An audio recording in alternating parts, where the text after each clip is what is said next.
ਸਲਾਮ ਅਲੈਕਮ ਜੀ। ਅੱਜ ਕੱਲ੍ਹ ਤੁਸੀਂ ਸੋਸ਼ਲ ਮੀਡੀਆ 'ਤੇ ਥਾਂ ਪ੍ਰੋਪਰਟੀ ਦੇ ਰੀਅਲ ਸਟੇਟ ਦੇ ਐਡ ਦੇਖ ਰਹੇ ਹੋਵੋਗੇ ਮੁਖਤਲਿਫ ਪ੍ਰੋਜੈਕਟਸ 'ਤੇ, ਜਿਹਦੇ ਵਿੱਚ ਪਲਾਜ਼ੇ ਵੀ ਸ਼ਾਮਲ ਨੇ, ਅਪਾਰਟਮੈਂਟਸ ਸ਼ਾਮਲ ਨੇ, ਸ਼ਾਪਿੰਗ ਮਾਲਸ ਨੇ, ਦੁਕਾਨਾਂ ਦਾ ਦੱਸਿਆ ਜਾ ਰਿਹਾ ਹੈ। ਔਰ ਇਹ ਦੱਸਿਆ ਜਾ ਰਿਹਾ ਹੈ ਕਿ ਤੁਸੀਂ ਐਡਵਾਂਸ ਪੈਸੇ ਦਿਓ, 20 ਲੱਖ ਦਿਓ, ਤੁਹਾਨੂੰ ਮੰਥਲੀ ਕਿਰਾਇਆ ਆਉਣਾ ਸ਼ੁਰੂ ਹੋ ਜਾਏਗਾ, 3 ਸਾਲ 'ਚ ਪ੍ਰੋਜੈਕਟ ਕੰਪਲੀਟ ਹੋ ਜਾਏਗਾ। ਮੈਂ ਸਾਰੇ ਦੋਸਤਾਂ ਨੂੰ ਔਰ ਸਪੈਸ਼ਲੀ ਓਵਰਸੀਜ਼ ਪਾਕਿਸਤਾਨੀਆਂ ਨੂੰ ਦੱਸਣਾ ਚਾਹ ਰਿਹਾ, ਵਾਰਨ ਕਰਨਾ ਚਾਹ ਰਿਹਾ ਕਿ ਇੱਕ ਤਾਂ ਜਿਹੜੀਆਂ ਨਿੱਜੀ ਹਾਊਸਿੰਗ ਸੁਸਾਇਟੀਆਂ ਨੇ ਜਾਂ ਨਿੱਜੀ ਕੰਪਨੀਆਂ ਜਿਹੜੀਆਂ ਡਿਵੈਲਪਮੈਂਟ ਸੈਕਟਰ 'ਚ ਆਈਆਂ ਨੇ, ਕੰਸਟਰਕਸ਼ਨ ਦੇ ਵਿੱਚ ਆ ਰਹੀਆਂ ਨੇ, ਇਹਨਾਂ ਦਾ ਕੋਈ ਇਤਬਾਰ ਨਹੀਂ ਹੈ। ਇਸ ਵਾਸਤੇ ਇਤਬਾਰ ਨਹੀਂ ਹੈ ਕਿ ਸਾਡੀ ਮੁਈਸ਼ਤ ਜਿਹੜੀ ਹੈ ਉਹ ਸਟੇਬਲ ਨਹੀਂ ਹੈ। ਔਰ ਇਹਦੇ ਵਿੱਚ ਬਹੁਤ ਜ਼ਿਆਦਾ ਇਮਕਾਨ ਹੈ ਕਿ ਤੁਹਾਡਾ ਪੈਸਾ ਜਿਹੜਾ ਹੈ ਉਹ ਅਗਰ ਤੁਸੀਂ ਐਸੀ ਕਿਸੇ ਸੁਸਾਇਟੀ ਦੇ ਕਹਿਣ 'ਤੇ ਔਰ ਉਹਨਾਂ ਦੇ ਦਿੱਤੇ ਜਿਹੜੇ ਨੇ ਦਿਲਫਰੇਬ ਇਸ਼ਤਿਹਾਰਾਂ 'ਚ ਆ ਕੇ ਇਨਵੈਸਟ ਕਰ ਦਿੰਦੇ ਹੋ, ਅਤੇ ਤੁਹਾਨੂੰ ਕੋਈ ਗਰੰਟੀ ਨਹੀਂ ਕਿ ਉਹ 2 3 4 ਮਹੀਨੇ ਬਾਅਦ 6 ਮਹੀਨੇ ਬਾਅਦ ਇੱਥੋਂ ਦੌੜ ਨਹੀਂ ਜਾਣਗੇ। ਸਾਡੇ ਲਾਹੌਰ ਵਿੱਚ ਵੀ ਇੱਕ ਬੜਾ ਪੋਸਟ ਮਾਡਰਨ ਕਿਸਮ ਦਾ ਜਿਮ ਖੁੱਲ੍ਹਿਆ ਸੀ, ਤਕਰੀਬਨ 1 ਅਰਬ ਦੀ, ਮੇਰੇ ਖਿਆਲ 'ਚ 1 ਅਰਬ ਪਲੱਸ ਦੀ ਇਨਵੈਸਟਮੈਂਟ ਹੋਣੀ ਉਹਦੀ, ਲੇਕਿਨ ਉਹ ਮੈਂ ਸੁਣ ਰਿਹਾ ਕਿ ਉਹ ਬੰਦ ਕਰਕੇ ਚਲੇ ਗਏ ਨੇ। ਕਿਉਂਕਿ ਉਹਨਾਂ 5 ਲੱਖ ਤੋਂ ਲੈ ਕੇ 15 ਲੱਖ 20 ਲੱਖ ਤੱਕ ਮੈਂਬਰਸ਼ਿਪ ਫੀਸ ਰੱਖੀ ਸੀ, ਉਹ ਮੈਂਬਰਸ਼ਿਪ ਫੀਸ ਵੀ ਲੋਕਾਂ ਦੀ ਲੈ ਕੇ ਨੱਸ ਗਏ ਨੇ। ਉਹਦੀ ਵਜ੍ਹਾ ਇਹ ਵੇ ਕਿ ਮੁਲਕ 'ਚ ਕੋਈ ਹਕੀਕੀ ਇਕਨੋਮਿਕ ਐਕਟੀਵਿਟੀ ਨਹੀਂ ਹੈ, ਕੋਈ ਰੋਜ਼ਗਾਰ ਐਸਾ ਨਹੀਂ ਹੈ, ਕੋਈ ਫੀਕਸ ਆਮਦਨ ਨਹੀਂ ਵੱਧ ਰਹੀ ਜਿਹਦੀ ਬੁਨਿਆਦ 'ਤੇ ਇਹਨਾਂ ਚੀਜ਼ਾਂ ਦੀ ਵਿੱਚ ਇਨਵੈਸਟਮੈਂਟ ਕੀਤੀ ਜਾ ਸਕੇ। ਸਪੈਸ਼ਲੀ ਜਿਹੜੇ ਅਪਾਰਟਮੈਂਟਸ ਨੇ ਸਾਡੇ ਲਾਹੌਰ ਦੇ, ਤਾਂ ਤੁਹਾਨੂੰ ਪਤਾ ਹੈ ਲਾਹੌਰ ਦੀ ਆਬਾਦੀ ਜਿਹੜੀ ਹੈ ਉਹ ਅਕਸਰੀਅਤ ਜਿਹੜੀ ਹੈ ਉਹ ਦਿਹਾਤ 'ਚੋਂ ਆਈ ਹੈ, ਔਰ ਦਿਹਾਤ ਦੇ ਲੋਕਾਂ ਵਾਸਤੇ ਅਪਾਰਟਮੈਂਟਸ ਦੀ ਲਿਵਿੰਗ ਜਿਹੜੀ ਹੈ ਉਹ ਬਹੁਤ ਹੀ ਬੇਮਾਨੀ ਹੈਸੀਅਤ ਰੱਖਦੀ ਹੈ। ਉਹ ਤਾਂ ਖੁੱਲ੍ਹੇ ਖੁੱਲ੍ਹੇ ਘਰਾਂ 'ਚ ਰਹਿਣ ਦੇ ਆਦੀ ਹੁੰਦੇ ਨੇ, ਔਰ ਤੁਸੀਂ ਅਗਰ 10 ਕਰੋੜ ਦੇ ਵੀ ਅਪਾਰਟਮੈਂਟ 'ਚ ਬੈਠੇ ਹੋਵੋਗੇ ਤਾਂ ਉਹ ਆ ਕੇ ਇਹੀ ਕਹਿਣਗੇ ਜੀ ਇਹ ਕੀ ਜੀ, ਪੀਰ ਤਾਂ ਫਲੈਟ 'ਚ ਰਹਿੰਦਾ। ਸੋ ਇਹ ਇੱਕ ਮਾਈਂਡ ਸੈਟ ਹੈ ਜਿਹਨੂੰ ਜ਼ਾਹਿਰ ਹੈ ਇੱਕ ਬਹੁਤ ਟਾਈਮ ਲੱਗੇਗਾ ਇੰਨਾ ਇੱਕ ਸ਼ਊਰ ਆਉਣ ਵਿੱਚ ਸ਼ਹਿਰਾਂ ਦੇ, ਸਪੈਸ਼ਲੀ ਲਾਹੌਰ 'ਚ। ਕਰਾਚੀ ਔਰ ਇਸਲਾਮਾਬਾਦ 'ਚ ਤਾਂ ਅਪਾਰਟਮੈਂਟਸ ਦੀ ਲਿਵਿੰਗ ਚੱਲ ਜਾਏਗੀ, ਲੇਕਿਨ ਉੱਥੇ ਵੀ ਤੁਹਾਨੂੰ ਇਹ ਲਾਜ਼ਮੀ ਦੇਖਣਾ ਹੋਏਗਾ ਕਿ ਜਿਹੜੇ ਅਪਾਰਟਮੈਂਟਸ ਬਣਾ ਰਹੀਆਂ ਨੇ ਕੰਪਨੀਆਂ, ਉਹ ਕੀ ਆਫਰ ਕਰ ਰਹੀਆਂ ਨੇ, ਉਹ ਕਿੰਨਾ ਕੁ ਹਕੀਕਤ ਪਸੰਦਾਨਾ ਆਫਰ ਹੈ। ਉਹ ਫੌਰੀ ਤੌਰ 'ਤੇ ਤੁਹਾਡੀ ਜੇਬ 'ਚ ਪੈਸੇ ਕਢਵਾਉਣ ਵਾਸਤੇ ਤਾਂ ਬਹੁਤ ਉੱਚੇ ਉੱਚੇ ਦਾਅਵੇ ਹੋਣਗੇ, ਔਰ ਸ਼ਾਇਦ ਤੁਹਾਨੂੰ ਫੌਰੀ ਤੌਰ 'ਤੇ ਕੋਈ ਕਿਰਾਇਆ ਸ਼ਰਾਇਆ ਵੀ ਉਹਨਾਂ ਦਾ ਦੇ ਦੇਣ, ਲੇਕਿਨ ਇਹ ਨਜ਼ਰ ਨਹੀਂ ਆ ਰਿਹਾ ਕਿ ਮਾਰਕੀਟ ਉਂਝ ਪ੍ਰੋਗਰੈਸ ਕਰੇਗੀ ਔਰ ਇਹਦੇ ਵਿੱਚ ਇੰਨਾ ਮੁਨਾਫਾ ਨਿਕਲ ਸਕੇਗਾ। ਬਲਕਿ ਮੇਰਾ ਖਿਆਲ ਹੈ ਕਿ ਓਵਰ ਸਪਲਾਈ ਦੇ ਕਾਰਨ ਇਹ ਰੀਅਲ ਸਟੇਟ ਜਿਹੜੀ ਹੈ ਇਹ ਗਿਰ ਜਾਏਗੀ, ਮਤਲਬ ਰੀਅਲ ਸਟੇਟ ਮਾਰਕੀਟ ਜਿਹੜੀ ਹੈ ਕਰੈਸ਼ ਕਰ ਜਾਏਗੀ। ਇਹਨਾਂ ਹਾਲਾਤ ਦੇ ਵਿੱਚ ਅਗਰ ਤੁਸੀਂ ਰੀਅਲ ਸਟੇਟ ਦੇ ਵਿੱਚ ਇਨਵੈਸਟਮੈਂਟ ਕਰਨਾ ਚਾਹੁੰਦੇ ਹੋ ਤਾਂ ਤੁਸੀਂ ਇੱਕ ਤਾਂ ਇਹ ਵੇਖੋ ਕਿ ਕੰਪਨੀ ਕੌਣ ਹੈ, ਕਮ ਸੇ ਕਮ ਸੈਮੀ ਗਵਰਨਮੈਂਟ ਕੰਪਨੀ ਹੋਣੀ ਚਾਹੀਦੀ ਹੈ, ਜਾਂ ਹਾਊਸਿੰਗ ਸੁਸਾਇਟੀ ਹੈ ਤਾਂ ਉਹ ਸੈਮੀ ਗਵਰਨਮੈਂਟ ਕਿਸੇ ਫਰਮ ਦੀ ਸੁਸਾਇਟੀ ਹੋਣੀ ਚਾਹੀਦੀ ਹੈ, ਜਾਂ ਫਿਰ ਇਹ ਵੇ ਕਿ ਉਹ ਸਰਕਾਰੀ ਹੀ ਹੋਵੇ ਤਾਂ ਹੋਰ ਜ਼ਿਆਦਾ ਬਿਹਤਰ ਹੈ। ਕੋਈ ਵੀ ਸਰਕਾਰੀ ਮਹਿਕਮਾ ਹੋਏ, ਵਾਪਡਾ ਹੋਏ, ਸੂਈ ਗੈਸ ਹੋਏ, ਆਰਮੀ ਦੀ ਕੋਈ ਪ੍ਰੋਜੈਕਟ ਹੋਏ। ਅਤੇ ਆਰਮੀ ਦੇ ਵਿੱਚ ਵੀ ਮੈਂ ਤੁਹਾਨੂੰ ਇੱਕ ਚੀਜ਼ ਹੋਰ ਵਾਜ਼ੇ ਕਰਦਾ ਜਾਂ ਕਿ ਆਰਮੀ ਦਾ ਇੱਕ ਬਹੁਤ ਮਹਿੰਗਾ ਪ੍ਰੋਜੈਕਟ ਤੁਹਾਨੂੰ ਸਾਰਿਆਂ ਨੂੰ ਹੀ ਪਤਾ ਹੈ, DHA ਦਾ ਹੈ। DHA ਜਿਹੜਾ ਹੈ ਉਹ ਆਪਣੀ ਪ੍ਰਾਈਸਿਸ ਤੋਂ ਕੋਈ 3 ਗੁਣਾ ਉੱਤੇ ਇਸ ਵਕਤ ਚੱਲ ਰਿਹਾ। ਲਿਹਾਜ਼ਾ ਜਦੋਂ DHA ਦੇ ਵਿੱਚ ਲਾਸਟ ਟਾਈਮ ਵੀ ਕੀਮਤਾਂ ਗਿਰੀਆਂ ਸਨ ਅਤੇ ਉਹ 50 ਲੱਖ ਤੋਂ 1 ਕਰੋੜ ਤੱਕ ਕੀਮਤਾਂ ਪਲਾਟਾਂ ਦੀਆਂ ਗਿਰ ਗਈਆਂ ਸਨ। ਲਿਹਾਜ਼ਾ ਤੁਸੀਂ ਉੱਥੇ ਅਗਰ ਇਨਵੈਸਟਮੈਂਟ ਕਰਦੇ ਹੋ ਤਾਂ ਉਹ ਵੀ ਰਿਸਕੀ ਹੈ। ਆਰਮੀ ਦੀ ਅਗਰ ਕਿਸੇ ਸੁਸਾਇਟੀ 'ਚ ਇਨਵੈਸਟ ਕਰਨਾ ਚਾਹੁੰਦੇ ਹੋ ਤਾਂ ਆਰਮੀ ਦਾ ਇੱਕ ਪ੍ਰੋਜੈਕਟ ਹੈ, ਆਰਮੀ ਵੈਲਫੇਅਰ ਸੁਸਾਇਟੀ। ਇਹ ਪ੍ਰੋਜੈਕਟ ਬਹੁਤ ਅੱਛਾ ਇਸ ਵਾਸਤੇ ਕਿ ਇੱਕ ਤਾਂ DHA ਨੂੰ ਬਹਰਹਾਲ ਜਿਹੜਾ ਹੈ ਉਹ ਰਿਟਾਇਰਡ ਫੌਜੀ ਰਨ ਕਰ ਰਹੇ ਨੇ, ਲੇਕਿਨ ਆਰਮੀ ਵੈਲਫੇਅਰ ਸੁਸਾਇਟੀ ਹੈ ਜਿਹੜੀ ਇਹਨੂੰ ਸਾਰੇ ਦੇ ਸਾਰੇ ਹਾਜ਼ਰ ਸਰਵਿਸ ਫੌਜੀ ਰਨ ਕਰ ਰਹੇ ਨੇ, ਮਤਲਬ ਇੱਕ ਬਾਕਾਇਦਾ ਸਰਕਾਰੀ ਅਦਾਰਾ ਹੈ। ਸੋ ਇੱਥੇ ਤੁਹਾਨੂੰ ਇਹਦੀ ਕੋਈ ਉਹ ਨਹੀਂ, ਡਰ ਨਹੀਂ ਹੈ ਕਿ ਇੱਥੇ ਤੁਹਾਡੇ ਪੈਸੇ ਮਾਰੇ ਜਾਣਗੇ। ਜਾਂ ਇੱਥੇ ਦੂਸਰਾ ਇਹ ਵੇ, ਅਹਿਮ ਫੈਕਟਰ ਇਹਦਾ ਇਹ ਵੇ AWT ਦਾ, ਕਿ ਜਿਹੜੀ ਲਾਹੌਰ ਦੀ ਮੈਂ ਗੱਲ ਕਰ ਰਿਹਾ ਫੇਜ਼ 2 ਦੀ, ਕਿ ਇੱਥੇ ਤੁਹਾਡੇ ਕੋਲ ਇਹ ਆਲਰੇਡੀ ਅੰਡਰਪੇਡ ਸੁਸਾਇਟੀ ਹੈ। ਮਤਲਬ ਇਹਦੇ ਦੁਆਲੇ ਜਿਹੜੀਆਂ ਇੱਕ ਸਾਈਡ 'ਤੇ ਬੈਰੀਅਰ ਟਾਊਨ ਹੈ, ਇੱਕ ਸਾਈਡ 'ਤੇ ਲੇਕ ਸਿਟੀ ਦੇ ਵਿੱਚ ਜਿਹੜਾ ਹੈ ਉਹ ਕੀਮਤਾਂ ਡਬਲ ਤੋਂ ਵੀ ਜ਼ਿਆਦਾ ਨੇ। ਮਿਸਾਲ ਦੇ ਤੌਰ 'ਤੇ ਅਗਰ ਇੱਥੇ ਕਨਾਲ ਦਾ ਪਲਾਟ ਇੱਕ 60 ਜਾਂ ਪੌਣੇ 2 ਦਾ ਹੈ, ਅਤੇ ਲੇਕ ਸਿਟੀ ਦੇ ਵਿੱਚ 3.5 ਤੋਂ 4 ਕਰੋੜ ਤੀਕਰ ਦਾ ਪਲਾਟ ਹੈ ਕਨਾਲ ਦਾ।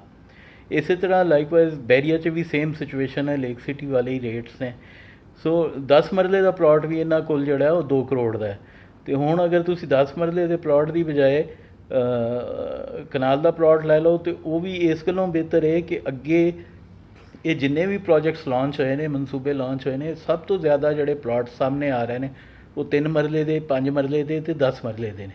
ਜਦੋਂ ਇਹ ਮਾਰਕੀਟ ਦੇ ਵਿੱਚ ਸਪਲਾਈ ਬਹੁਤ ਜ਼ਿਆਦਾ ਹੋ ਜਾਏਗੀ 3 ਮਰਲੇ, 5 ਮਰਲੇ, 10 ਮਰਲੇ ਦੀ, ਅਤੇ ਫਿਰ ਉਹ ਜਿਹੜਾ ਇੱਕ ਕਨਵੈਨਸ਼ਨਲ ਫਾਰਮੂਲਾ ਸਮਝਿਆ ਜਾਂਦਾ ਸੀ ਕਿ ਜੀ ਛੋਟਾ ਪਲਾਟ ਜ਼ਿਆਦਾ ਫਾਇਦਾ ਦੇ ਜਾਂਦਾ ਹੈ, ਉਹ ਜਲਦੀ ਵਿਕ ਜਾਂਦਾ ਹੈ, ਉਹ ਗਲਤ ਸਾਬਤ ਹੋ ਜਾਏਗਾ। ਕਿਉਂਕਿ ਪਲਾਟ ਇੰਨੇ ਜ਼ਿਆਦਾ ਹੋਣਗੇ ਅਤੇ ਉਹਦੀ ਡਿਮਾਂਡ ਜ਼ਾਹਿਰ ਹੈ, ਡਿਮਾਂਡ ਐਂਡ ਸਪਲਾਈ ਦਾ ਆਪਸ 'ਚ ਇੱਕ ਰਿਸ਼ਤਾ ਹੁੰਦਾ ਹੈ, ਉਸੇ ਬੁਨਿਆਦ 'ਤੇ ਕੀਮਤਾਂ ਤੈਅ ਹੁੰਦੀਆਂ ਨੇ। ਅਤੇ ਜਦੋਂ ਸਪਲਾਈ ਬਹੁਤ ਜ਼ਿਆਦਾ ਹੋਏਗੀ ਤਾਂ ਜ਼ਾਹਿਰੀ ਜਿਹੀ ਗੱਲ ਹੈ ਕਿ ਇਹਨਾਂ ਦੀਆਂ ਕੀਮਤਾਂ ਇਹ ਵੀ ਨਹੀਂ ਰਹਿਣਗੀਆਂ ਜੋ ਅੱਜ ਨੇ। ਸੋ ਅਗਰ ਤੁਸੀਂ ਇਨਵੈਸਟ ਕਰਨਾ ਹੈ ਤਾਂ 2 ਸੁਸਾਇਟੀਆਂ ਮੈਂ ਤੁਹਾਨੂੰ ਦੱਸ ਰਿਹਾ। ਇੱਕ ਤਾਂ ਵੇ AWT ਨੰਬਰ 1 'ਤੇ ਫੇਜ਼ 2। ਇਹਦੇ ਇਰਦ ਗਿਰਦ ਜਿਹੜਾ ਇਨਫਰਾਸਟਰਕਚਰ ਹੈ, ਰੋਡ ਇਨਫਰਾਸਟਰਕਚਰ ਹੈ, ਉਹ ਬੜਾ ਹੀ ਪੋਸਟ ਮਾਡਰਨ ਹੈ। ਅਗਲੇ ਕਮ ਸੇ ਕਮ 30 ਸਾਲ ਤੁਹਾਨੂੰ ਇੱਥੇ ਟ੍ਰੈਫਿਕ ਹੈਸਲ ਫੀਲ ਨਹੀਂ ਹੋਏਗੀ, ਮਤਲਬ ਟ੍ਰੈਫਿਕ ਦਾ ਮਸਲਾ ਨਹੀਂ ਹੋਏਗਾ। ਇੱਥੇ ਇੰਨੀਆਂ ਚੌੜੀਆਂ ਔਰ ਇੰਨੀਆਂ ਵੱਡੀਆਂ ਸੜਕਾਂ ਬਣੀਆਂ ਨੇ। ਦੂਜਾ ਇਹ ਵੇ ਕਿ ਇਹਨੂੰ 2 ਰਿੰਗ ਰੋਡ ਇੰਟਰਚੇਂਜ ਲੱਗਦੇ ਨੇ, ਇੱਕ ਰਾਈਵਨ ਰੋਡ 'ਤੇ ਔਰ ਇੱਕ ਲੇਕ ਸਿਟੀ ਦੇ ਸਾਹਮਣੇ ਵਾਲਾ। ਔਰ ਇਹਦੇ ਤੋਂ ਉਹ ਸਿਰਫ ਹਾਰਡਲੀ 1 ਕਿਲੋਮੀਟਰ ਤੋਂ ਘੱਟ ਦੇ ਫਾਸਲੇ 'ਤੇ ਦੋਨੋਂ ਇੰਟਰਚੇਂਜ ਨੇ। ਬੈਰੀਆ ਟਾਊਨ ਇਹਦੇ ਪਿੱਛੇ ਆਉਂਦੀ ਹੈ, ਲੇਕ ਸਿਟੀ ਇਹਦੇ ਅੱਗੇ ਆਉਂਦੀ ਹੈ, ਇਹ ਦਰਮਿਆਨ 'ਚ ਹੈ। ਅਤੇ ਸੋ ਲੋਕੇਸ਼ਨ ਵਾਈਜ਼ ਵੀ ਇਹ ਬੈਸਟ ਹੈ।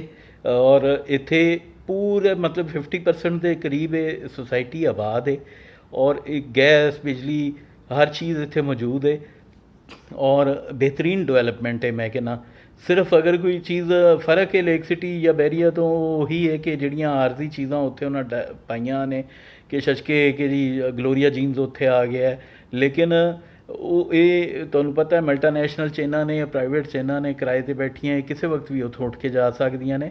ਇੱਥੇ ਇਹ ਜਿਹੜੀ AWT ਫੇਜ਼ 2 ਹੈ, ਇੱਥੇ ਇੱਕ ਹੋਰ ਐਡਵਾਂਟੇਜ ਇਹ ਵੇ ਕਿ ਇੱਥੇ ਲਾਹੌਰ ਗ੍ਰਾਮਰ ਜਿਹੜਾ ਬਹੁਤ ਲਾਹੌਰ ਦਾ ਨੰਬਰ 1 ਸਕੂਲ ਮੰਨਿਆ ਜਾਂਦਾ ਹੈ, ਉਹਨਾਂ ਦੀ ਇੱਥੇ 40-48 ਕਨਾਲ ਜ਼ਮੀਨ ਪਈ ਹੈ, ਜਿਹੜੀ ਉਹਨਾਂ 4 ਦੀਵਾਰੀ ਘਰ ਲਈ ਹੋਈ ਹੈ। ਔਰ ਉੱਥੇ ਲਾਹੌਰ ਗ੍ਰਾਮਰ ਦਾ ਕੈਂਪਸ ਬਣਨਾ ਜਿਹੜਾ ਕਿ ਬੈਰੀਆ ਟਾਊਨ 'ਚ ਵੀ ਨਹੀਂ ਹੈ ਔਰ ਲੇਕ ਸਿਟੀ 'ਚ ਵੀ ਨਹੀਂ ਹੈ। ਸੋ ਇਹ ਇੱਕ ਬਹੁਤ ਵੱਡਾ ਇਨਸੈਂਟਿਵ ਇਸ ਸੁਸਾਇਟੀ ਦਾ ਇਹ ਵੀ ਹੈ ਕਿ ਉੱਥੇ ਤੁਹਾਨੂੰ ਲਾਹੌਰ ਦਾ ਨੰਬਰ 1 ਸਕੂਲ ਵੀ ਮਿਲੇਗਾ, ਸੜਕਾਂ ਬਿਹਤਰੀਨ ਨੇ, ਹਰ ਤਰ੍ਹਾਂ ਦੀ ਸਹੂਲੀਅਤ ਮੌਜੂਦ ਨੇ, ਲੋਕੇਸ਼ਨ ਬਿਹਤਰੀਨ ਹੈ।